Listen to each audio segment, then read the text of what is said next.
an aha moment that I can share. This was in a yoga class holding Warrior 2. It's like 98 degrees. Humidity is probably somewhere around 80%.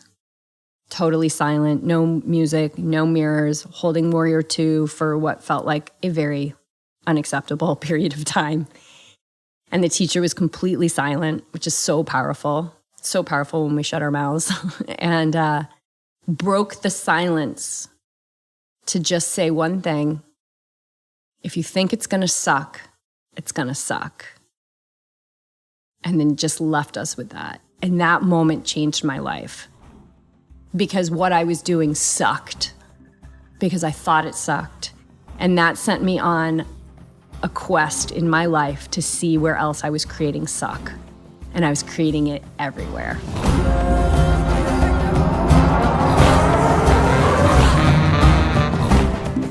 Welcome back to the YogiTriathlete podcast. I'm Jess. I'm here with Coach Beej, and we are here with our monthly show, Ask the YTs. We've got some awesome questions. I can't wait to dive in. We're on a mission to create a better world. You guys are all a part of it. Thank you so much for supporting the show. We are not too far down the line for you to leave a review on Apple Podcasts. We got to keep getting this message out, you guys. And because I believe that we all came here to be our best, and I believe that athletes are tailor-made to be their best. So let's just be our best. And I believe that these meaningful conversations, these monthly shows that Beej and I do, really help to shine a light on blind spots that as humans we're really good at not even knowing are there, or covering them up, or living in untruth. So thank you for everything you do to share the show, talk about the show, and live the show, live the techniques, live the messages that you get, because you can listen all day long, but if you don't put it into action, nothing's ever going to change. You can read that book a million over times. and over, but if you don't put it into action, it's just the book. All right, what else before we dive in? The Awake Athlete podcast. I have given birth to the Awake Athlete podcast. Shine some light on this. The cool thing is that we're recording this about 48 hours before the Awake Athlete podcast season 1 drops. And it's kind of cool to be talking about it before anybody even knows about it. And really, here's the brass tacks of the Awake Athlete podcast, because I'm done hiding it. We are spiritual beings having a human experience. Do you agree with that, PJ? 100%. Okay. Hear that all the time. It's kind of mainstream. Like, I feel like that's kind of a mainstream message. We hear it all the time.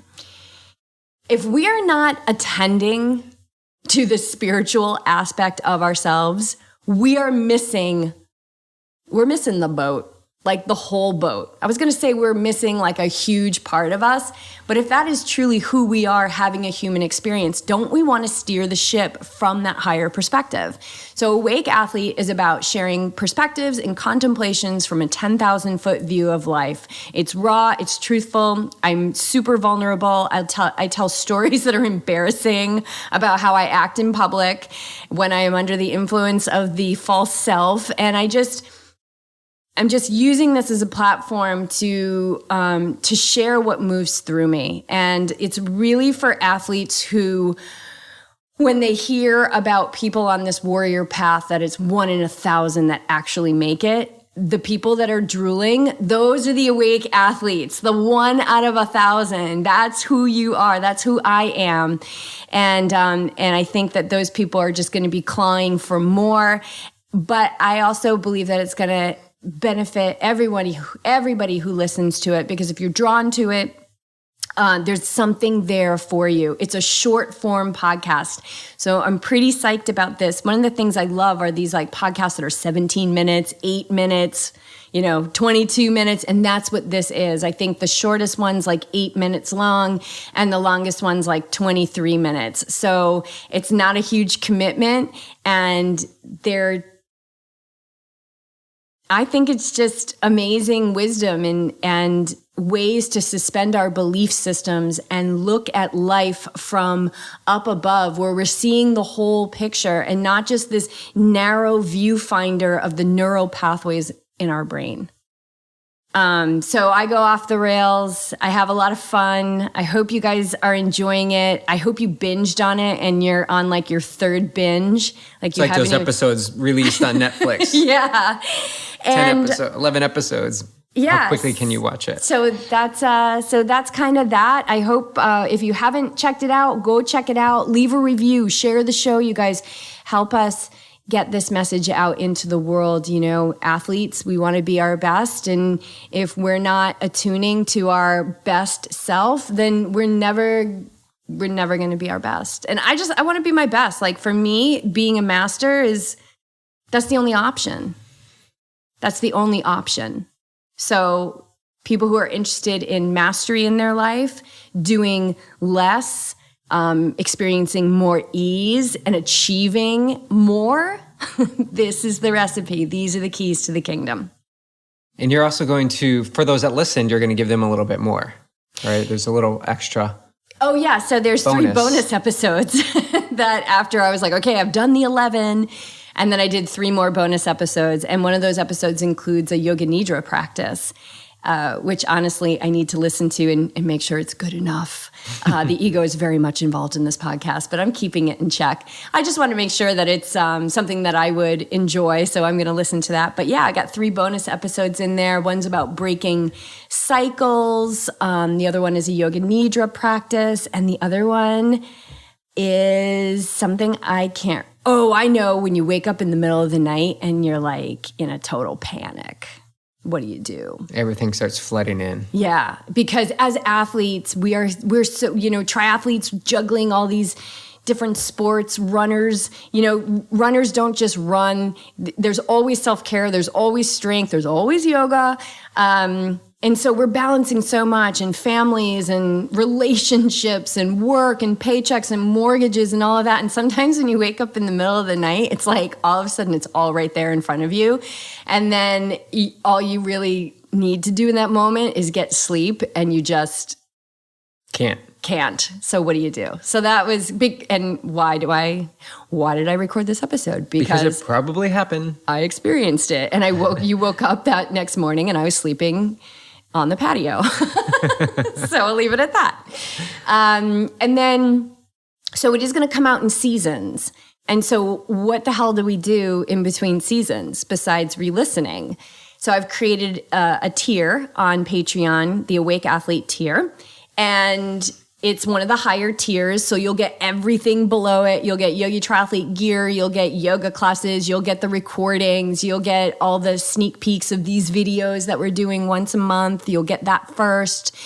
And then you'll also move into the Awake Athlete tier, where you're going to get an Awake Athlete tee or tank. Oh, I should have had it on, but it's purple day, so I've got my purple dress on. Awake Athlete tee or tank. BJ created a beautiful fiery logo, which if you've listened to the podcast, you've seen it. And then the other thing is like what we were just saying, like you can read the book, you can listen to the show, you can do all that stuff. But let me tell you something, you cannot intellectualize yourself into enlightenment. You cannot intellectualize yourself into subtle energy or higher consciousness. You have to put it into practice. So once a month, and it's going to start in September, once a month, we're going to have a monthly call. So everyone in the Awake Athlete tier, or anyone who's above the Awake Athlete tier, will automatically get the Awake Athlete tier. We're going to come together once a month, and I'm picturing these calls being about 30 minutes. That's ideal. I have a feeling maybe some of them will go to like 40, 45 minutes, because we're going to chat at the beginning. Like, bring it. What's going on? Who do you hate? Who are you in judgment of? What are you celebrating? Like, what amazing abundance came into your life? Like, let's just share it real quick, kind of give us a little bit of a temperature, and allow that temperature to guide a meditation. So I'll lead a meditation once a month, and as a group of Awake Athletes, we're going to come together and we're going to put this shit into practice, and we're going to walk the walk, and we're going to talk the talk, and we're going to change on a cellular level together. So we got to put this stuff into action, and meditating as a group is, not only super beneficial for each individual, but for the entire world. So again, it furthers our mission in creating a better world. And I think that's it. I'd love to hear what everybody thinks about the Awake Athlete podcast. I mean, I'm going to keep going. Yeah, nothing's happening to YogiTriathlete. No, it's a part of YogiTriathlete. Podcast will continue, and this is just an addition. So it's just another bonus you get for following the mission of being a better, more warrior-like athlete or human being on this planet. Totally. Yeah. Totally. It's awesome. I love it. And Awake Athlete started as a book. Well, I shouldn't even say. I mean, it started a long time ago. But when quarantine hit, it started moving through me, and I wrote a ton. And I'm still writing. I'm revising. I'm writing. I'm revising. But then it just became clear that it's more than just one thing.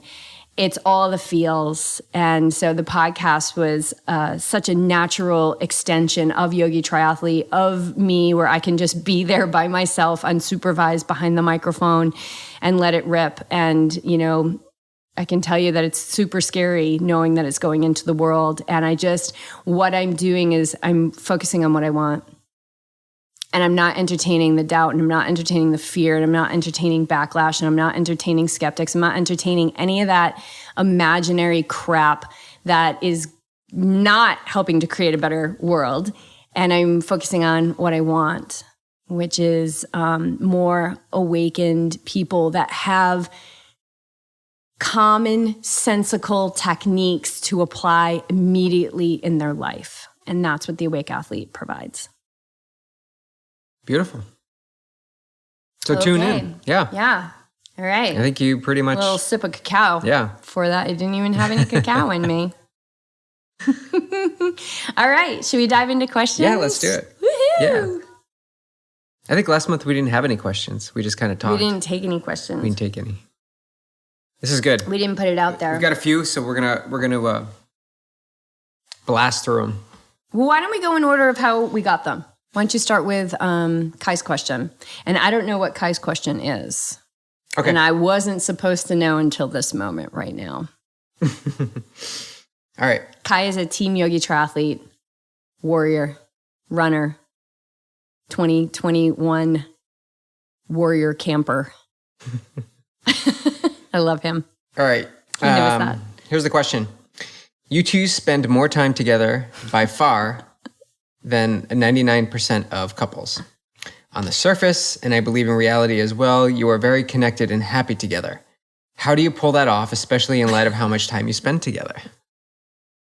So I kind of hinted to you, like, we've answered this question in parts before, because we were, just a little backstory to our story is we went on the road and were together in a car, tiny car, with everything we owned for 6 months, living in close quarters in a tent, 80 by 80 square foot tent. It was 80 by 80. No, it was just an 80 square foot tent. It was 8 by 10. 80. It was just 80. It was just 80. It was small, but big. But anyway, we spent a lot of time together. A lot of time without the radio.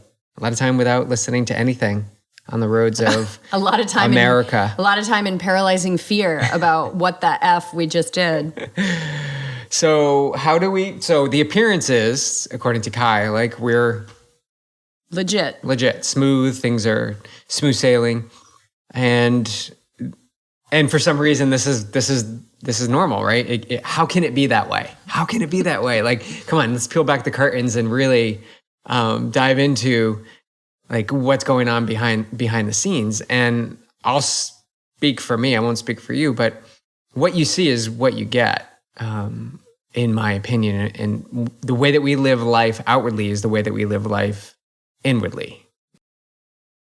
Yeah. So when you peel back the curtains, this is our life. This is how we live. And I think we got to this point because we were willing to do the work on ourselves.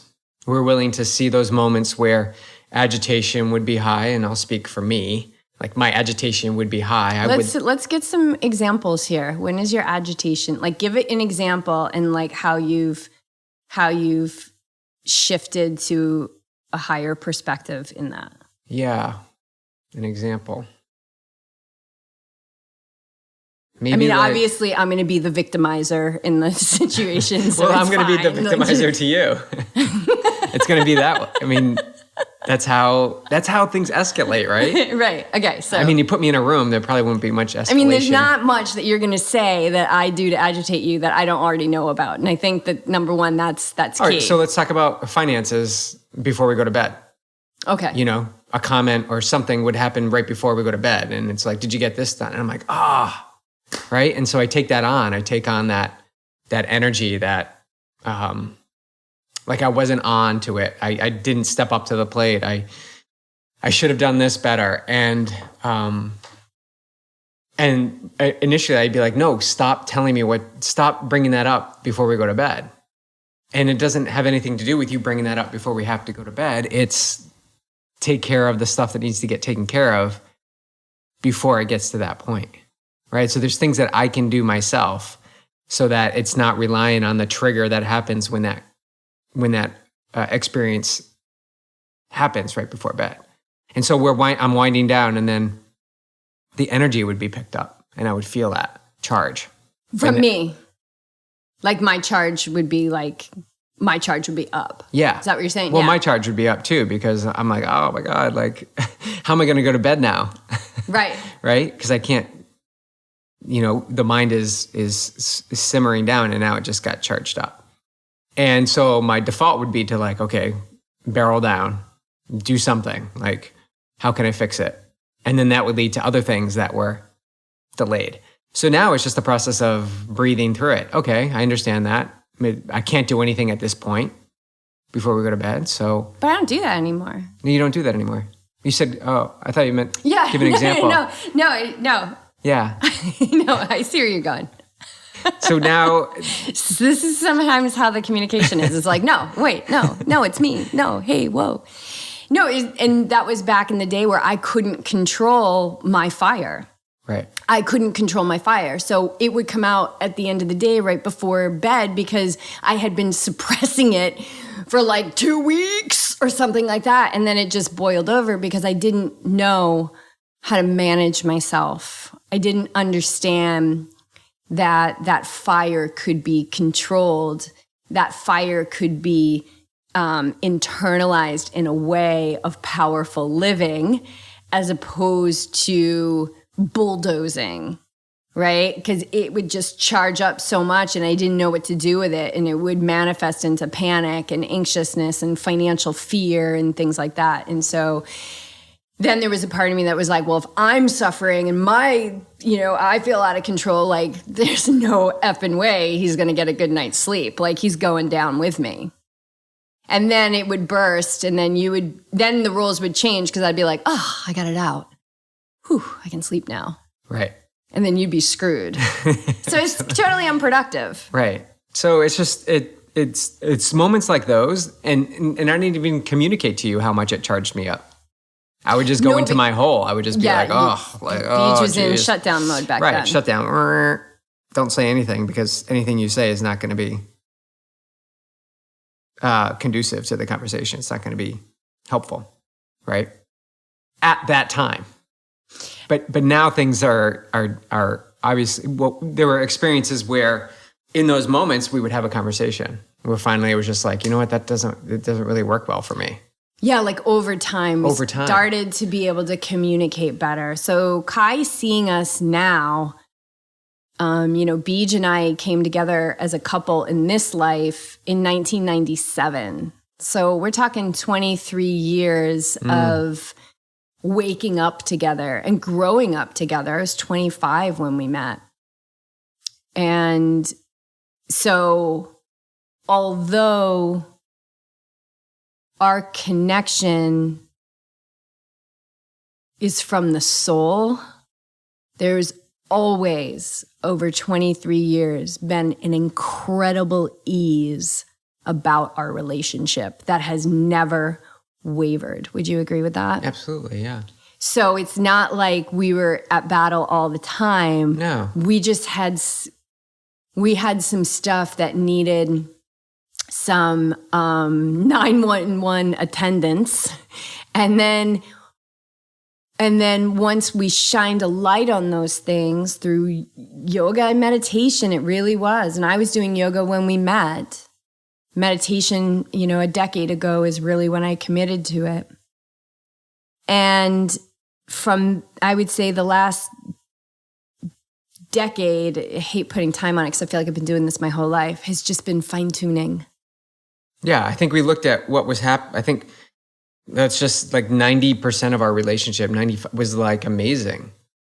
And when we begin to heighten that level of awareness, we got really acute with the experiences that were not making us or working us towards that 100%. That's really what it is, because we want to be high vibrating human beings. Like that's what we want to be. And when I'll say it, when I jumped on board with you, like that's when things get real. Like you start to point the finger, you stop pointing the finger at the other person, and you really just turn it on yourself. And I can remember experiences in the car when we were driving cross country, and it'd be like immediately like fear, anxiety, or whatever it was. And then it would be immediately like, oh, it's me. It's just totally me. I'm just having my experience right now has nothing to do with you. Where it could be misconstrued as putting my shit on you. Right. A lot of it was just it's me. And there's so many stages to this. So there was the blind stage where we didn't know, and I had uncontrollable fire, and then you would just dig a hole in the earth and go in it. And that like an ostrich, how they bury their heads. It's like, doesn't work. It doesn't work. It doesn't. And then, when I started going to massage school in my early 30s, which is about the same time I started doing triathlon, there was definitely much more introspection and going in for me. And that really started to awaken me on a deeper level. And then meeting our yoga mentor, which then became your yoga mentor, and me meeting our meditation teacher, which then became your meditation teacher. That's the other thing, is that Beej and I study and have learned from consistent messaging, which is the messaging that we share in this podcast.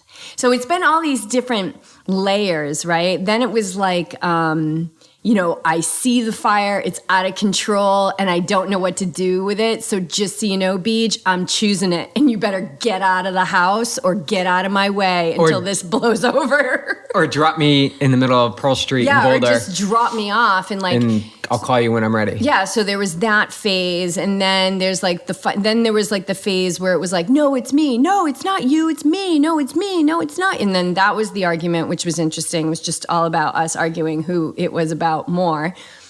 And now I feel like we're really riding this this section of our life of finding a more finer finesse. Because there's still things that make you take a step back and breathe. And there's still things that you do that, it's still at the essence, it's still the same things. I'm fire. I'm like boom, boom, boom, boom, boom, boom, boom. I can go boom, boom, boom at 4:45 a.m. And it's me controlling that. And letting you have your process and learning patience, which is presence. Yeah. It all comes back to us, like not looking not looking to indulge in the outside instigator or whatever that thing is that's lighting you up. It's really how you react to it that you have the power to change. I can't change the stuff that you do. I can have a conversation about it and express my feelings and emotions and frustrations, but really it's the work I need to do in relationship to what that trigger is, and get curious about why it's lighting such a big fire. And it happens in meditation and yoga. It really does. It creates the space to see more clearly what it is that is at the essence firing things up. And a lot of times it's fear and anxiety and a fear of the unknown is really what it is. When you don't have the tools, you don't have the answers, you get frustrated, you get flustered, you get angry because you should know. Like we have this pressure of you should know. And when you give yourself a break and say, I actually don't know, it's one of the most powerful things you can say. Like, I don't know how to respond to that. I don't have an answer, but I'll find out. I'll look for the answer. But right now I just don't know. Yeah, it really is about communication. And now we do our meditation sessions together. And that started to come out of a need of like you and I hitting a new level of communication where you really are like, I don't have an answer for that right now. And me noticing if that hits a charge with me, like, how can you not have an answer right now? Like, I've already got the answer that I want to hear, you know? And taking a step back and, you know, putting a little water on that fire and going for a walk and always looking at like, what do I want out of this? Do I want to win? Do I want to be right? Or do I want a deep, loving, connected relationship? And I talk about this in one of the episodes in Awake Athlete. So Kai, get over there. I'm sure he's already binged on it by the time this comes out. But really, like, it's any kind of agitation, charge that we get, and spouses, family members are going to push the buttons like nobody else pushes the buttons. All they are is the guru. All they are is, as it was put the other day at the meditation circle, God in drag. Like, that's all you are. When you fire me up, when an action you take fires me up, all you are is God in drag. All you are is my sacred teacher in that moment to show me that I have an unhealed hurt.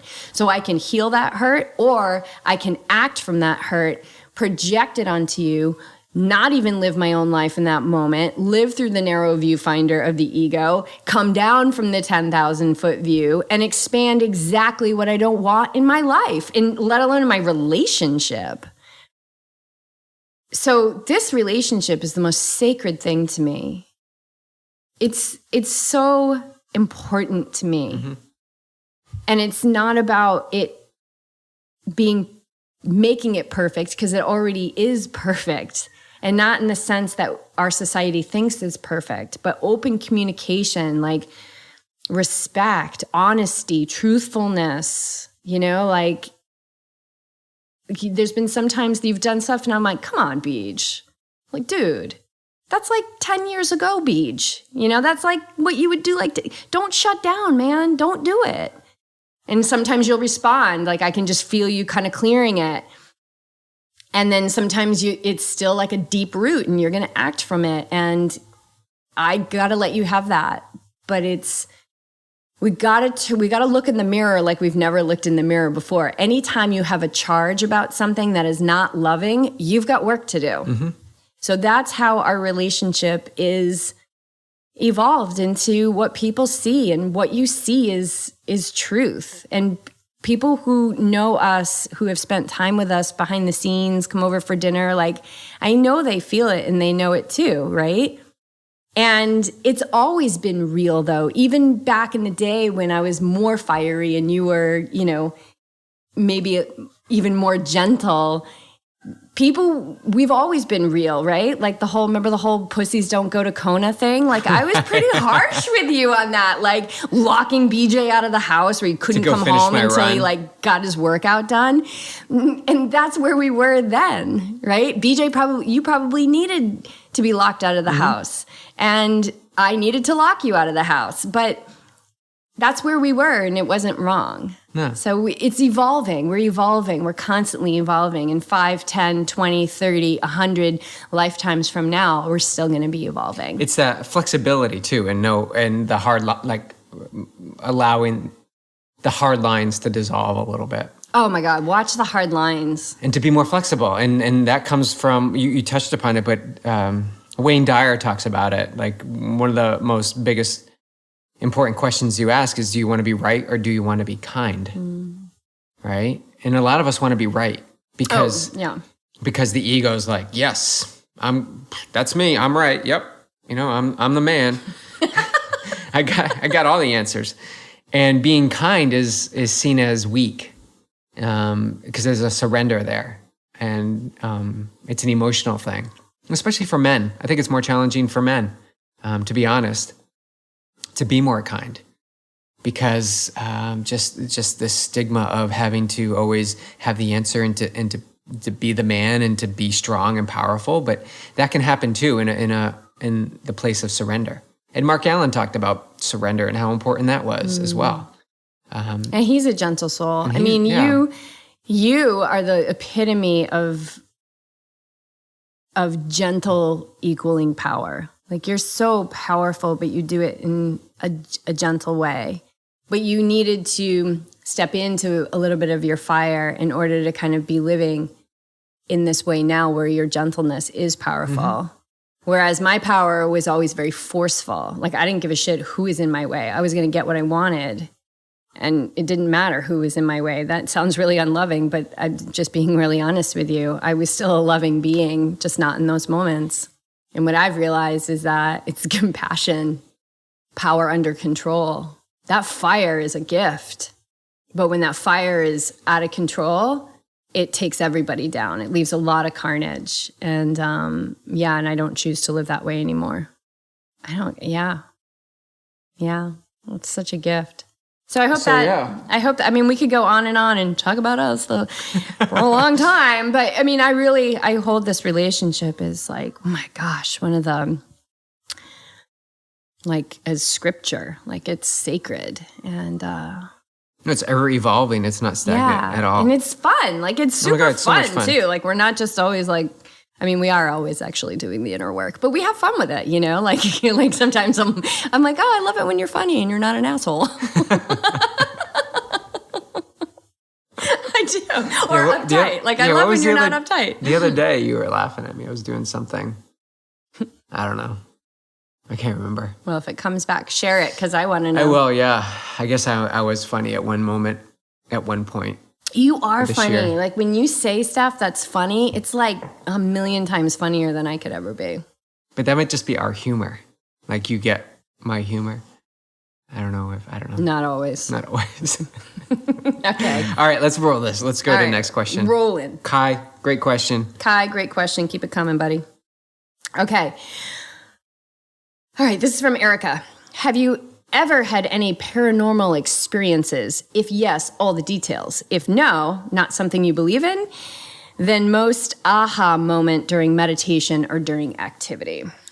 God, you go ahead. So if you look at what paranormal is, right, it's outside of the realm of material science because spirituality is a science. And so when I say material science, I'm talking about like the research and the data and the information and things like that they've discovered. One of the things that they've discovered, which is interesting to me, that we think that non-physical doesn't exist, non-physical entities, non-physical support, non-physical beings, is that science has said that they've only been able to, like from what they've studied in the universe, only 10% of it is in this dense material matter. 90% of it is darkness or black. It's blackness or dark energy. So there's 90% that is not manifested into material existence. So if we are basing our life on what we see, taste, touch, smell, hear, what we see is all there is type of mindset, we're living from like 5-10% of what's available. So when I think about paranormal, metaphysical, like beyond normal, beyond the physical, that's where I spend the majority of my life. That's the majority of my life. Like I'm always looking at beyond. I look at a flower, I look beyond what that flower is. I'm always contemplating its source and feeling its source in me. So I feel like I'm always there. But, my whole life, I've had an ability to know things. I've been really, really intuitive. As I have, when I first started meditating and really diving into spirituality, I used to see a lot of things, faces, figures, stuff like that. Super exciting at first, but then I realized through the teachings I've received that it's just entertainment. Like this room that we're in right now it's not just me, you, and Clark and a couple of mics. It's not. This room is packed.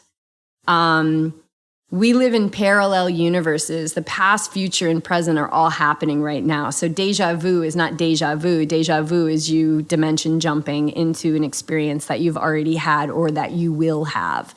Something that you experience when you start to attune to the subtle energies of meditation is that you do jump dimensions. I don't know if that's happened to you, BJ, but it happens to me quite often, where I am in a completely different life, and it's usually pretty quick.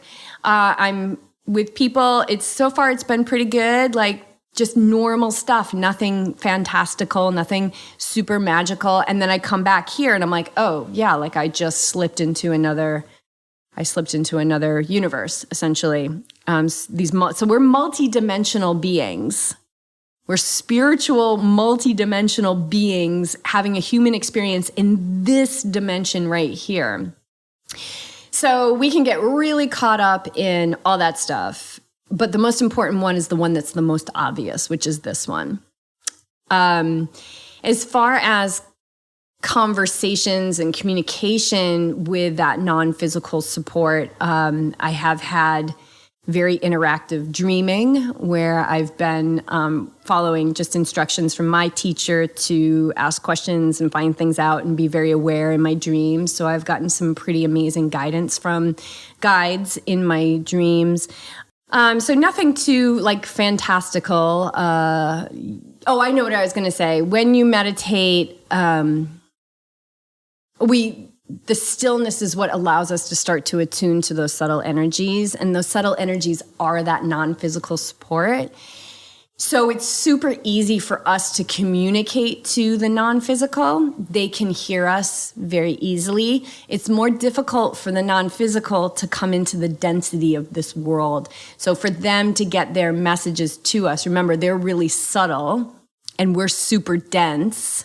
So it's harder to go from subtle to density and be heard. But from dense to subtle, any time you think or have a desire or pray for something or ask for something, like it's already done. It's just we lack the belief because we rely so much on physical evidence, and we introduce doubt, which kind of screws up the physics of things. And we ask for things and then we don't look for them. Like, please do this, like, please, I need this, right? The desperation prayer. And then we don't look for the signs. So I was just talking to someone the other day who is so just amazing hardcore on this path, right? Doing everything, doing all the things. And this person was saying, like, you have no idea. Like, it's crazy what's lining up. All this stuff's lining up and it's lining up. And I was like, yeah, but this is happening. This has been happening your entire life. It's just you started to pay attention to your life. And when you start to pay attention to your life, paranormal, metaphysical, it's all over the place. And what we focus on expands, right? Yes. So if it's in our awareness, aren't we going to... Yes. You see the car that you want. Right. You start to see it over and over and over again because it's in your awareness. You're gravitating to it. Right. Like attracts light. Yes. Yeah. So yeah, nothing like that Hollywood would have made a movie about, but yes, I have lots of interactions. All those faces and stuff, that's faded away, which is nice. And that's actually telling me that I'm getting more clear, that the mind is getting quiet. But an aha moment that I can share was in a yoga. I've had many. This was in a yoga class holding Warrior 2. You may have heard the story already. It's like 98 degrees. Humidity is probably somewhere around 80%. Totally silent, no music, no mirrors, holding Warrior 2 for what felt like a very unacceptable period of time. And the teacher was completely silent, which is so powerful when we shut our mouths, and broke the silence to just say one thing: if you think it's going to suck, it's going to suck. And then just left us with that. And that moment changed my life.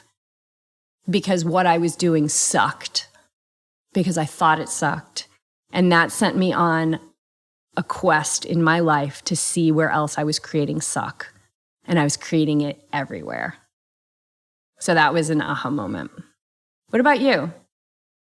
Paranormal? No. I used to make you watch horribly scary terrible ghost movies. This It's is not my jam another phase of our at all. relationship, which I have no interest in anymore. I just want the feel good movies now. I know. But yeah, I don't think I've had any paranormal that I can recall at this point in time. But I have had aha moments, and one that I can remember quite clearly, which was quite profound, was when we were in Lake Placid, our last Lake Placid visit, which was the start of our tour.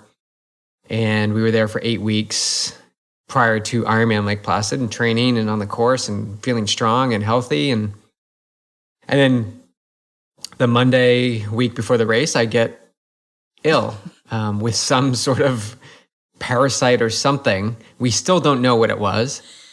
And luckily at this point, I had the tools to navigate my way every day, continually keeping momentum moving forward. You know, we checked into the hotel. I was eating white rice, drinking a little bit of peppermint oil, whatever those packages were to keep things moving. I checked in on Thursday. I racked my bike on Saturday. I went to the meeting, the race briefing, and even woke up race morning with the intention of racing when there was no way I could do it. Physically, my stomach was still in disruption, like it still wasn't balanced.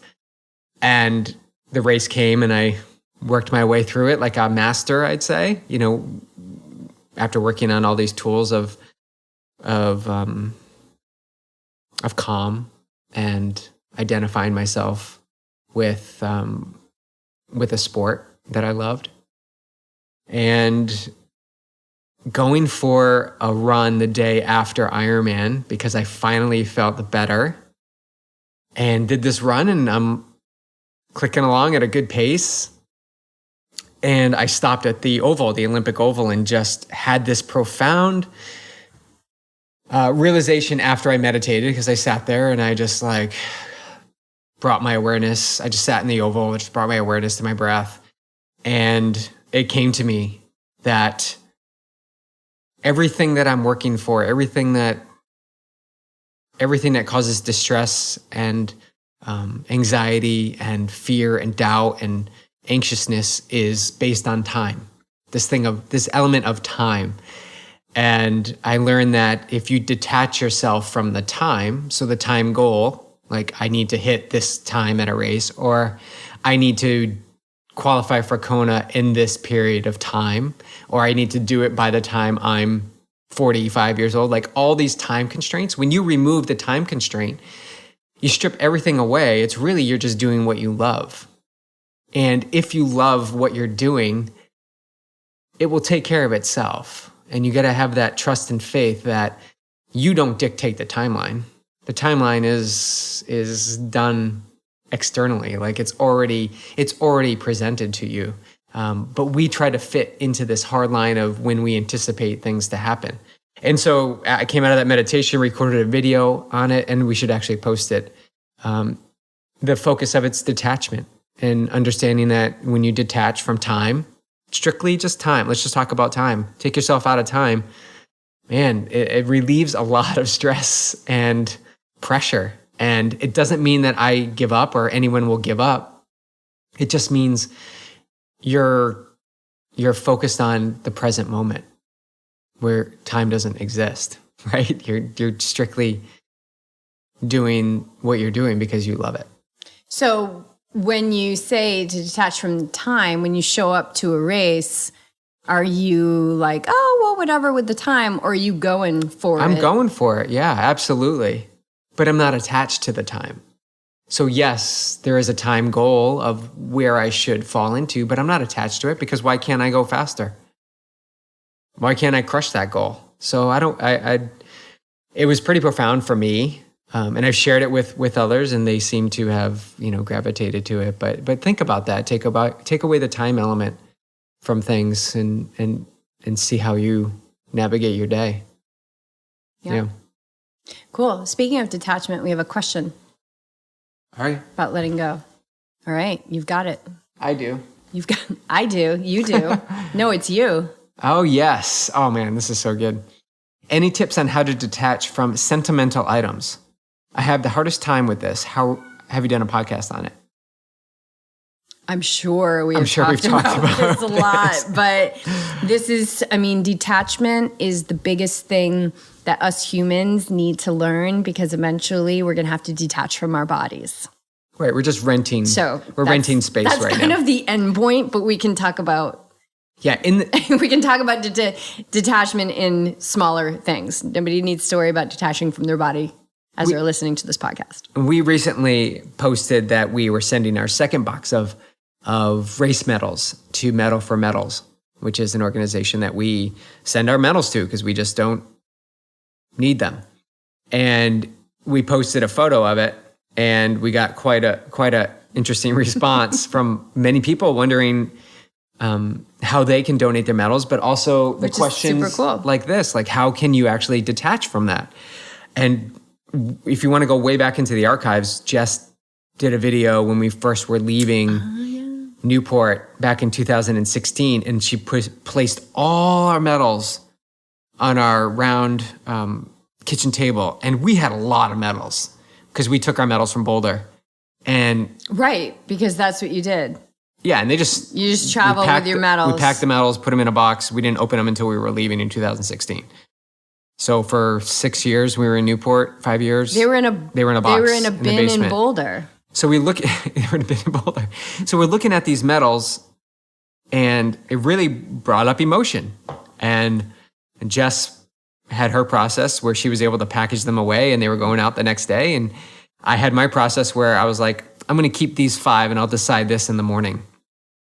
And that morning came and I still got rid of those medals. So we packaged all our medals up.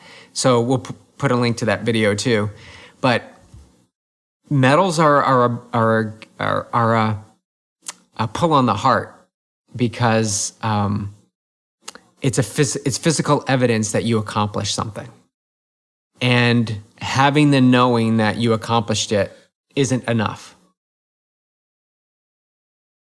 Would you agree? To the ego. The low ego, the lower self.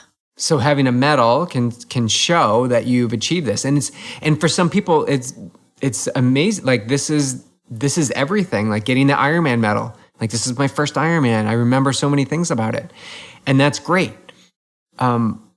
In our experience, the medals just sat there, and we had the experiences from those days that we held close to our hearts, and we didn't need these medals to showcase that. And so when we donate these to Medals for Medal, they're actually put to good use.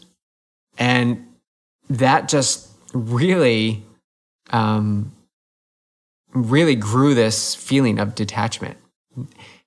Meaning, what else in our life, and you can talk about this when you looked at everything in our house before we moved, like what else in your life are you attached to? And if there's a extreme level of attachment, what happens when you let that go? Yeah, so we'll put a link to that video. That's a good video, because if I remember correctly, I may have gotten a little emotional in that video because it was painful. So when people look at what we did, we put our whole life into a carry-on suitcase. What they don't see is the 10 years leading up to that.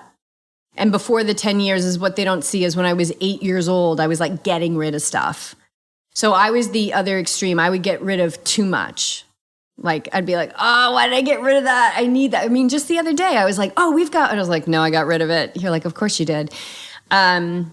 So my whole life I've been a get rid of person, but that doesn't mean that I didn't have excess. I had excess, which was the whole another aha moment that I had the day I was walking through our house, and I stopped in my tracks and I couldn't breathe, and I looked around and I had everything I ever dreamed of. I had a house that looked like a picture from a Pottery Barn catalog. I had beautiful artwork.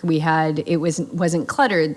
Not all the drawers were full. Like we lived really simply. We didn't have a TV. We had one car. We had 4 plates, which were 2 plates too many, right? Like we still had too much. And that was when I was like, this is all got to go. And it was probably another year before we decided to really get rid of everything, but it was like this lifetime of always paring down. So I'll talk about my grandmother's jewelry. So I had, when my grandma died, I was in 8th grade.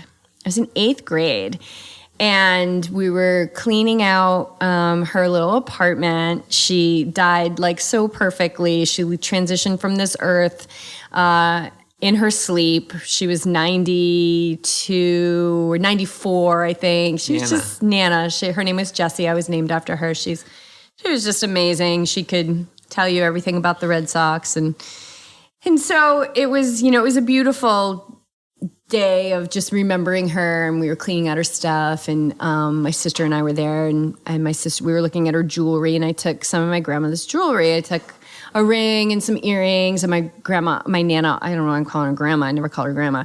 My Nana always wore like brooches, so I had this really beautiful stuff that I was never going to wear. I think I wore the earrings once for Halloween, and they were in a really special box. That was in another special box. That was in a plastic bin under the bed in the spare bedroom. And that's where those things sat. And they sat there when I lived at my parents' house. They stayed there when I was in college. When I finally claimed everything from my parents' house, they went under whatever bed I was living in, until eventually they went under the bed in the spare bedroom in our last house in Newport, Rhode Island. And so I was only down to one bin of stuff, right, which is pretty good. And I opened up the bin and I found her jewelry, and I was like, okay, well, this has got to go. And I remember laying it out, and it was really beautiful. And I had all the thoughts, well, I'll give this to my mom. No. I'll give it to my sister. No. I'll give it to someone. No. I'm going to donate it to Big Brothers, Big Sisters. That's what we're going to do. And I'm going to keep single-pointed focus. We're donating everything there.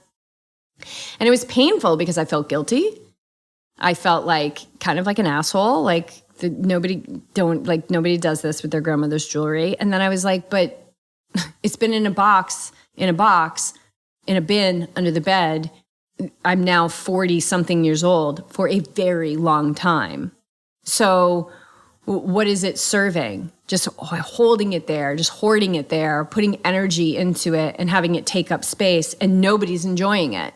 So I started to get some dialogue around it. And then I thought, when I sat, actually, and there was a little chair in the spare bedroom, and I sat down that day and I closed my eyes because I was feeling pain and I was feeling sadness and I was missing my Nana. And I meditated, and I had this memory about walking on the beach with her in St. Petersburg, and I could feel her hand in my hand. And I could hear her voice. And I remembered the skin on her arm and how tan she always was. And I used to go down there all the time. And that's when I knew that I wanted to live somewhere where it was warm all year round, which took me a long time. And now I finally do. And I thought, when I think of my Nana, I don't think of her earrings that are in a box and a bin under the bed. Not only do I think, but I feel her hand in my hand. I feel us walking on the beach together, and that's something that nobody can take, that I can't donate. I've got that forever. So that was my process, and I donated that stuff, and that was it. So that was my experience. I mean, it's a process. And the thing is like, I was willing and ready, which doesn't mean you don't feel anything. You feel stuff. But if you're not willing or ready, it's okay too. It's okay too, but just stay curious. Yeah, start questioning the number of t-shirts you have. Right. Right? I remember I had to get down to 5 t-shirts when we were leaving, and I still had 10 total, like the day before we were leaving. Or the day we were leaving, the morning up, because we still put stuff out on the curb. Are you guys getting a theme here? Beej waits to the last minute. I wait to the last minute. Which drives me crazy. But it's my process. It's me. It's not you. It's totally me. It is you. But what I've done in my process is the things that I have the strongest pull to, like that's the thing I need to let go. Oh yeah, that's good. Like you do the opposite. Woo! You get to the extreme. Like the good t-shirts. I remember the t-shirts I was letting go, and they were awesome. But once you start on this path, like you really don't want to accumulate much more down the road. You start to get really curious. We dragged my spare wheels for my bike across the country. As soon as we got here, I sold them. Yes, we did. That was God and drag for me. Yeah. So that drove me crazy. One set of wheels, I had one bike, one trainer. I had one bicycle or two bicycle kits for a long time. It's just, can you make do with what you have and get curious about what you actually need? Because we live in the real world. You can go out and get stuff if you need it. But I also found a freedom from not having to decide different things that I needed. Like I know when I wake up in the morning, I'm going to wear one of two pairs of shorts. That's pretty much it. I'm going to wear my UFO sandals and I have one pair of running sneakers. Like the decision fatigue is non-existent for me. And that's for me, that's what I truly love about this minimalism life. And it comes, with a little bit of work to do on detaching from things that mean a lot. But like you said, it's really the memory. But we're giving it the meaning. Everything is neutral. Until it's an inanimate object. Mm-hmm. It's an inanimate object. We're putting our energy into it. So when you let it go, you get that energy back. So wherever you are, it's perfect. But know that you're not going to do it without feeling pain. Everything has to pass through the heart. It has to pass through the emotional center. So even as you continue down this path and you get rid of things, like as we continue to get rid of things, I mean, I just filled up another bag of stuff because I did a little shopping. So I like to keep things in motion. Yes, I wear things until like they're done, but also like I just bought a new dress and I got rid of 2 dresses. So I'm actually down. I've got something new and I'm actually down in my inventory. So like, I like that. I like to donate things. I like to keep things fresh. And it also keeps us in alignment with the law of circulation and giving and receiving. And that's abundance. So you'll feel it. We're not going to escape. We're not going to escape feeling intense things. No. No, that doesn't, you just get better at it. Yeah. I hope that helps. Okay, final question. Let's hear it. What are your thoughts on and advice for coupling meditation with movement? It's always felt more genuine for me. That said, I'm not sure if I'm actually meditating so much as finding myself in a state of flow at a certain point.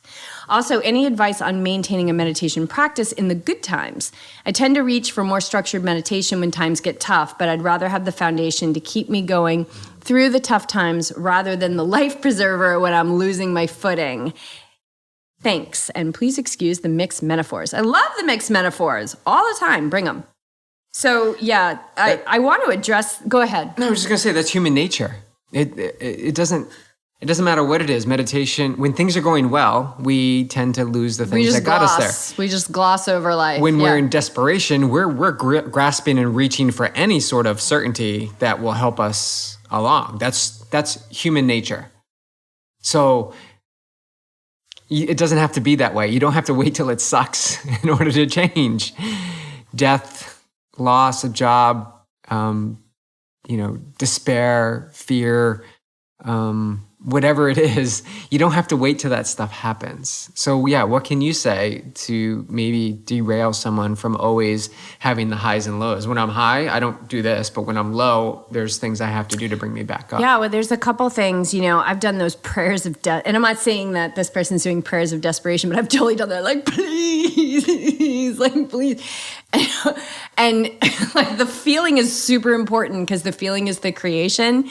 So if I'm praying out of desperation or I'm only connecting with my high intelligence and the stillness within when I'm going through tough times, my higher intelligence is going to say, oh, this is so great. I love this question. Like, what does my inner being think about this? My inner being thinks like, this is so great. She's coming to the altar of intelligence when she is in a tough time because it allows her to feel better. This is great news. So let's continue to roll those waves in, give her more tough times and more tough times and more tough times and more tough times. So she can learn even more that meditation makes her feel good. Meditation makes her feel good. Meditation makes her feel good. And then eventually she'll say, hey, I want to continue to feel good, so I'm going to do this all the time. So that's kind of like what happens there. One thing that I see this all the time, and I've really practiced it within myself. When things are good, when you feel calm, when you feel peaceful, when you feel abundant, when you feel like, I got like no financial issues right now, freaking feel that. Stop and feel that so that you can remember how that feels when times are tough.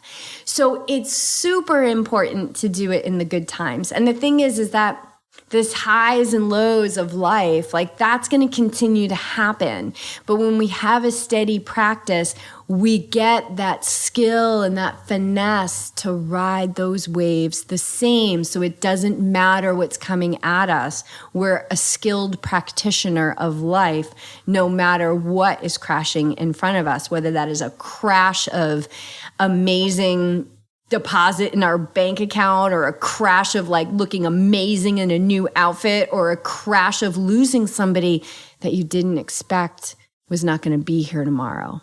That it doesn't matter what comes at you. The consistency in your meditation game is going to be the consistency in your ability to be skillful at playing this game of life. So I think that is evidence enough for me. But again, it's like, where are you now? See where you are now. See if it's really serving you. So we got to keep looking in. Is what I'm doing serving me? And I'm thinking that perhaps maybe it's not serving you as well, because you're saying like, I kind of want this in the good times.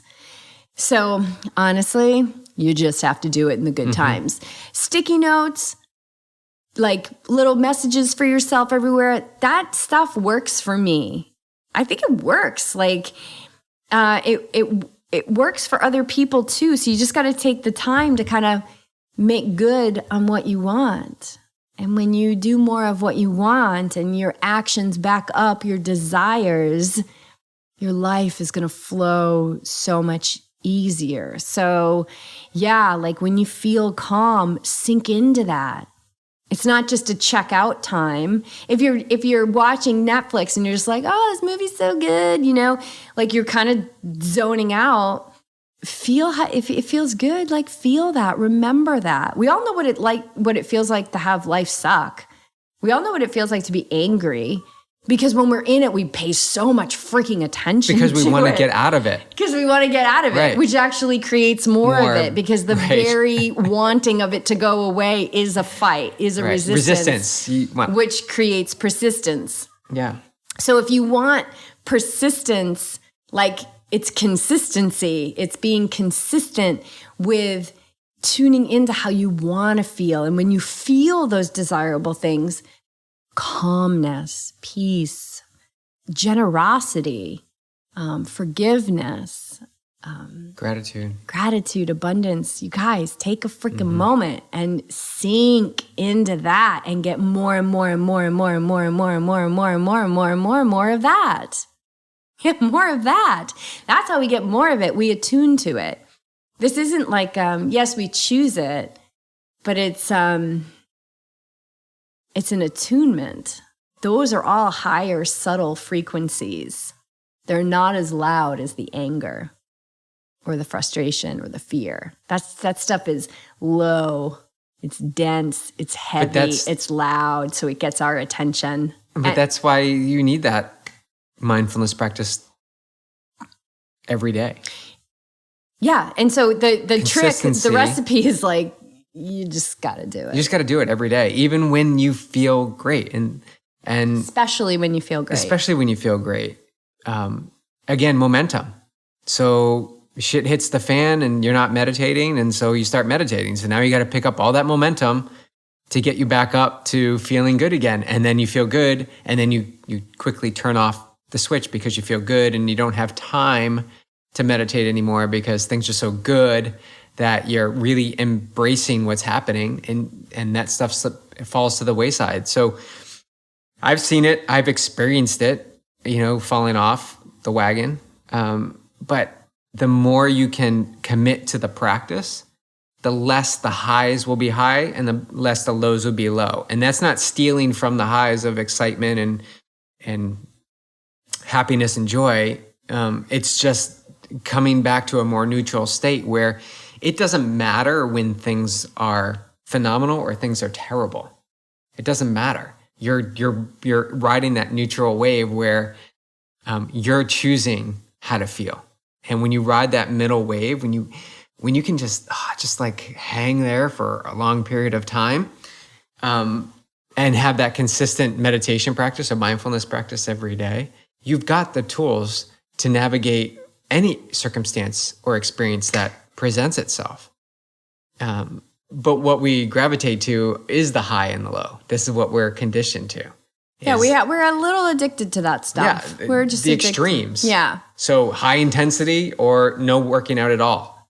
Like those are the extremes that we see. I'm going to go after it or I'm not going to work out. How about we just do a little bit every day? And the key is to release ourselves from this push-pull. Like, I want it, but I'm not doing it. I want to meditate when I feel good, but how can I do that? No, you just got to do it. Yeah, just don't think about how. You just got to do it. Or how long. Just don't think about those things. Just do it. Yeah, I mean, 5 minutes. Right. 5 minutes is plenty. The feedback I get sometimes where they say, like, I opened up Training Peaks and I saw the workout, I saw the meditation, saw the workout, and I didn't think about it. I just did it. And it was amazing. Oh yeah, I love that pain. I actually did. BJ gets like messages like, I actually did what you told me to do, and it was awesome. Like, it worked. Right. So so just do. And I'm not saying don't question or get curious about the purpose of the workouts and stuff. What I'm saying is don't let the mind interrupt the simple fact that all you need to do is act. Right. And the secret behind everything that you guys see and want more of, with how we're living our life or things that are coming to us in our life. Like, the secret is the consistency in our self-study. And our self-study is based in a daily meditation practice. That's the secret. It's just like I sit on that cushion is like a scientific laboratory. I get in the laboratory and I do some study on myself. That's it. It doesn't have to be more than that. And that everything follows that. Like, it's just amazing. Doing nothing changes everything. And it's so simple that the mind can't get its little desperate little fingies around it. Right. It says, no, it's got to be more. Say, body, sit still. Yeah. I'm going to go dive into the mind right now. I'm just going to go be quiet. So body, I'll get to you when I'm done. Right. So that leads into the second part of this, which is the movement in meditation. Oh, right. Yeah, absolutely. You can have a meditative movement, 100%. If you come to our yoga classes, that's essentially what we're teaching. Our intention is to teach a meditative flow, a meditative movement. But meditation is stillness. The asana, the pose of meditation is sitting still. Meditation is your mind in deep rest. Meditation is stilling the mind, and you can't still the mind when you're moving. So you can practice stilling the mind and stillness from your sitting practice and then take those goods into your training and feel that you are moving more from a platform of calm and expansiveness. But meditation is not moving. And I would ask. And that's the mind wants to stay busy. Right. And so I would say that's the mind in control. And I think it's always the first step before a sitting practice is like, well, I can just do a meditation. And it's awesome. It's amazing, but it's not a sitting practice. And really, if you want to get the fruits, even though you don't do it for the fruits, but I mean, you want the juju of meditation, we got to sit down. We got to close our eyes, shut our mouth, stop moving the body, and see what's brewing under the surface. Be still. And have the body be still. It's the only, believe me, I couldn't sit down. And now I meditate twice a day. But I get it from the runner's perspective. Totally because get it. They're feeling that runner's high. They're working through problems in their head of work or family, and they're moving the body, and it feels amazing because they've linked the two together, the movement and the mindset. So the very reason they're blocking or objecting to sit still, because they're feeding the thought of the running and the movement brings these thoughts of accomplishment to the problems that are happening in their life. The very reason that they're objecting to sitting still is the very reason you need to sit still and be calm. And the next step is normally I can't do it because my mind is too busy. I can't sit still because my mind is too busy. Can't sit still because my mind is too busy. And the mind is too busy because we're not sitting still. Right. It's you got to go through the battle. There's no perfect. I love this. I've addressed all this stuff in the Awake Athlete podcast. It's great. I'm so excited. But when they it's not a good meditation, or it wasn't a good meditation today because my mind was busy. There's no good or bad. It's a consistent practice every day. Show up, notice the thoughts, choose to not indulge in the thoughts over and over again. Eventually, over time, you'll create space between your thoughts and your actions, and there's the magic. And it takes time, and you're going to go through phases, and it's going to take days and weeks and months and maybe years and lifetimes to get to a point where you sit still, calm, you tell your body to sit still, you'll get to it, it's safe, and you dive into some stillness and quiet, and you begin to discover things in your life that you never knew of before, that have always been there, and it came from stillness. Yeah, the stillness is it. That's I'm sorry to be the one to say it, and I can tell you that I never wanted to meditate. I never wanted to sit still because I didn't have the ability to sit still. I was always on the move. And that's another aha moment, the moment where I sat on the couch and was like ejected off and looked in the mirror and realized that I was the girl that couldn't sit down. But I sat and I saw the volcano and I sat in the battle and I breathed through the battle. And sometimes I screamed in the middle of meditation because I had to release some of the pressure that was cooking within because I hadn't stopped. And eventually it starts to simmer and it's manageable. And then it becomes delicious. And then it becomes a way of life. And then you take it into every bit of movement that you do, and everything becomes more expansive and meaningful and joyful. Even the shit. And it's something you can do. I was just thinking about this. Something you can do when you can't run. You know, what happens when you can't run and you can't get that feeling? You can always sit still. Mm-hmm. You can always find a seat. So we tend to attach to these things or actions or movements or whatever it is. But really, it should stand on its own. And you can be with meditation and be whoever you want, wherever you want, however you want, any time of day. And that standalone power that you get back it's like beautiful. It's so beautiful. Yeah. That's beautiful. Oh, thank you.